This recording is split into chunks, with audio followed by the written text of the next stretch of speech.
క్రోధినామ సంవత్సరంలో శాస్త్రోక్తంగా సతచండీ యాగాలు. భక్తులు ఈ నెంబర్లను సంప్రదించండి. నమస్కారం. సుమన్ టీవీ ప్రేక్షకులకు శ్రీ క్రోధినామ సంవత్సర ఉగాది శుభాకాంక్షలు.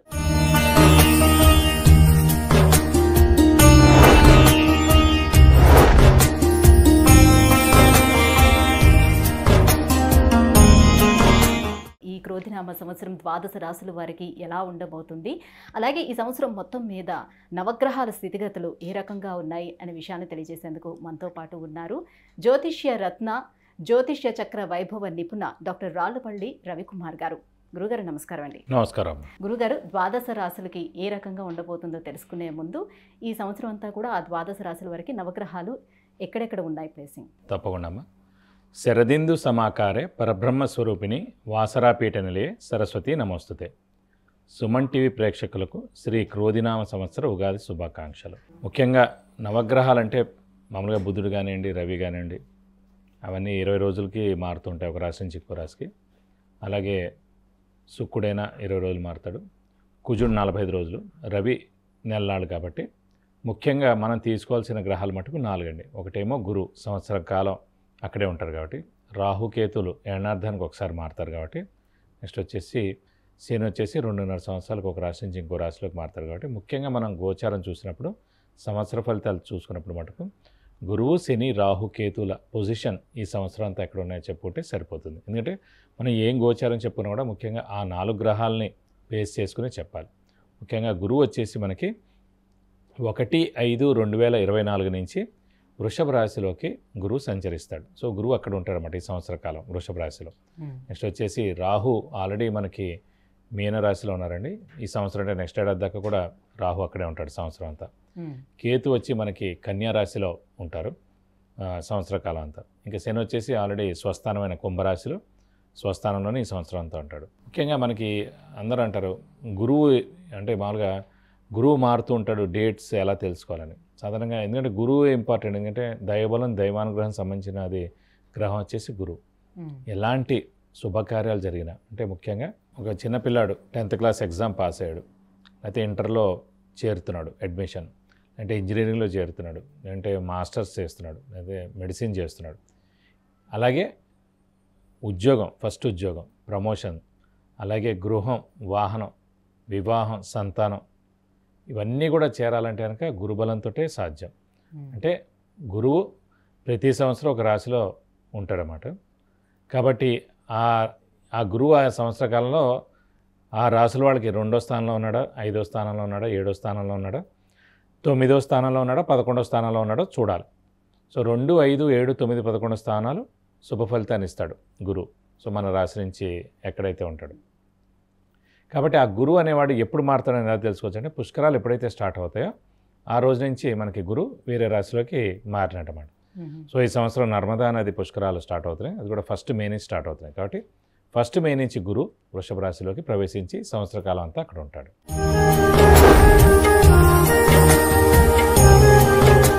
గురుగారు, మరి కన్యా రాశి వారికి క్రోధినామ సంవత్సరం ఎలా ఉండబోతుంది? గ్రహస్థితిగతులు వీరికి ఎలా ఉన్నాయి? ఎటువంటి ఫలితాలను ఇస్తున్నాయి? తప్పకుండా.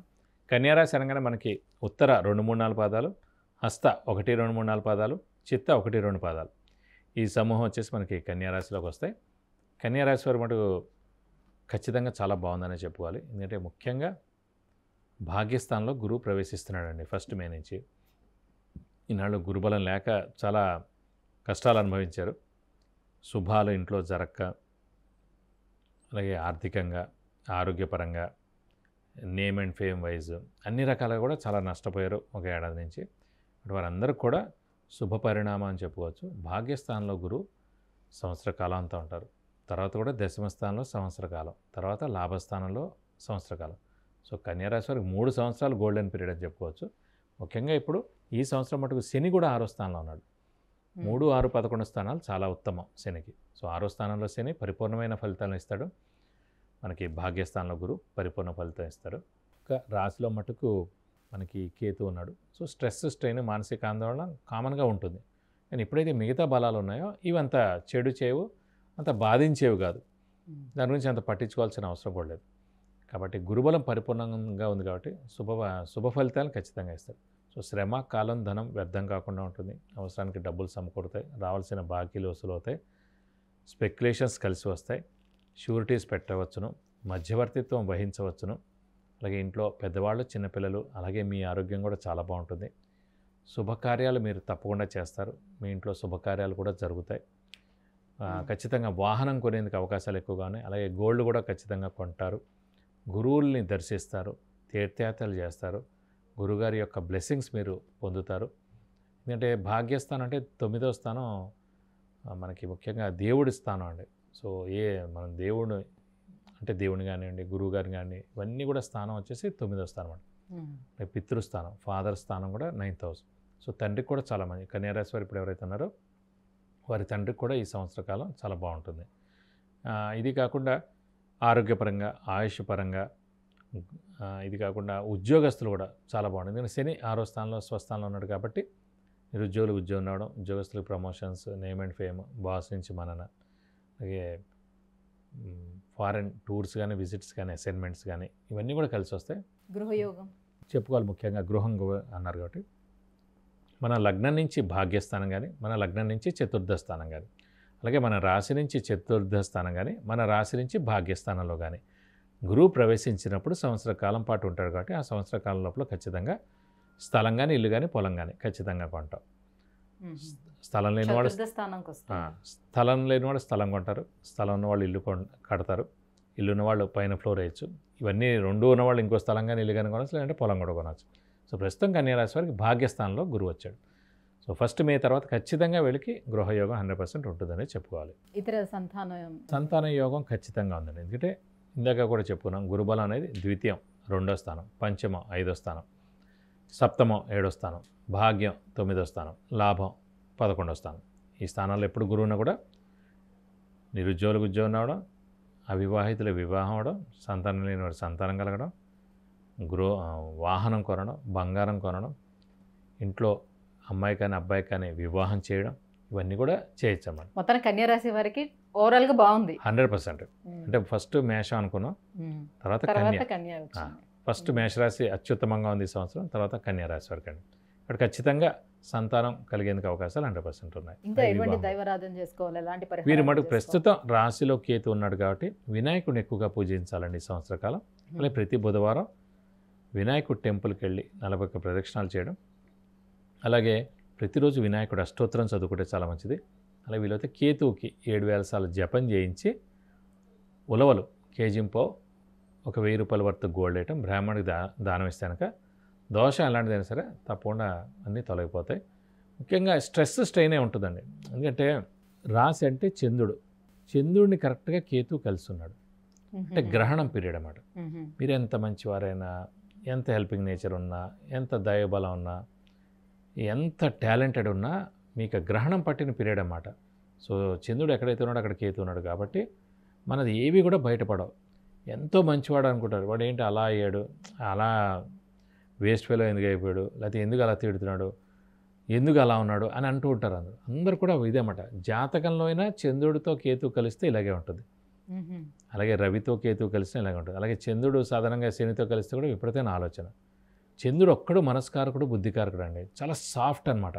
అలాంటి చంద్రుడితో ఎప్పుడు కూడా కేతువు కానీ, రాహు కానీ, శని కానీ కలిసి ఉండకూడదు జాతకంలో.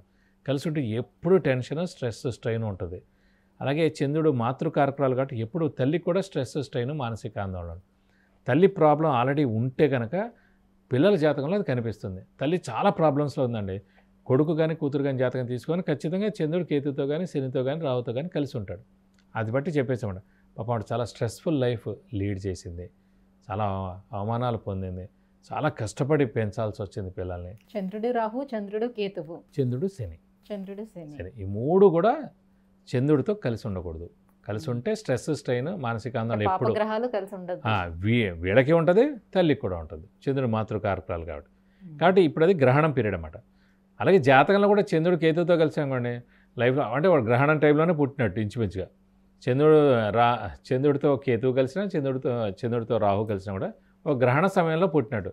అలాగే గ్రహణంలాగా ఎప్పుడు కూడా వాళ్ళది బయటపడదన్నమాట. వాడి టాలెంట్ ఎప్పటికీ బయటపడదు, ఎప్పుడో బయటపడుతుంది. 20 ఏట పడాల్సిన టాలెంట్ 40 ఏట పడింది అనుకోండి, శ్రమ, కాలం, ధనం 3 వేస్ట్ అయిపోయినట్టు కదా. కాబట్టి ఇప్పుడు గ్రహణ సమయం కాబట్టి కన్యారాశి వారికి కొంచెం మౌనంగా ఉండండి. అది నెక్స్ట్ ఏడాదితో తొలగిపోతుంది. మళ్ళీ 9 ఏళ్ళ దాకా రాహు మన పొజిషన్లోకి రాడు. సో 9 ఏళ్ళు మీరు సేఫ్గా ఉన్నట్టు. కానీ ఇప్పుడు గురుబలం ఉంది కాబట్టి అన్ని పనులు జరుగుతాయండి. సో రెండో అత్యుత్తమ రాశి కన్యా రాశి ఈ సంవత్సరం. గురుగారు, కన్యా రాశి వారికి మొత్తానికి ఈ క్రోధినామ సంవత్సరం అంతా కూడా చాలా చక్కగా ఉందని తెలియజేశారు. ధన్యవాదాలు గురుగారు. నమస్కారం.